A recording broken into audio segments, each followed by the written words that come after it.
Sa Maynila, patay ang isang buntis matapos saksakin ang kanyang kinakasama ng dahil umano sa selos. Itinapon pa ng suspect sa basurahan ang bangkay ng biktima. Nasa frontline ng balitang yan si Nina Ongpauco. Kita ang pagdating ng tricycle na ito sa Barangay 61 Tondo, Manila nitong Martes ng madaling araw. Bigla itong mag-U-turn at magka-counterflow sa mga sasakyan. Sa isa pang kuha, makikitang tumigil ang tricycle. Hindi gaanong malinaw pero maaaninag na may iniwan ng driver sa tambak ng mga basura sa lugar.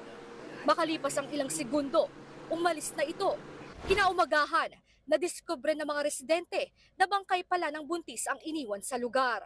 May 4 na saksak sa dibdib ang biktima. Nireview ng mga opisyal ng barangay ang mga kuha ng CCTV at natukoy nila ang nag-iwan ng bangkay na mismo kinakasama ng biktima. Itong biktima natin ay 5 months pregnant. No? According din sa autopsy, lalaki sana yung kanilang pangalawang anak. Base sa investigasyon, sa loob mismo ng tricycle, pinatay ang biktima. Kasama pa nila ang 2 taong gulang na anak nang mangyari ang krimen. Natunton at naaresto ang suspect sa Bulacan. Nakumpiska mula sa suspect ang kutsilyo at tricycle na ginamit sa krimen. Inamin niya ang krimen na nagawa niya raw dahil sa selos. Bakit ko po napatay ang asawa ko? Dahil po sa pambababoy nila sa akin. Sobrang mahal ko po sila. Hindi ko po alam na ganun pala ang ginagawa niya sa akin.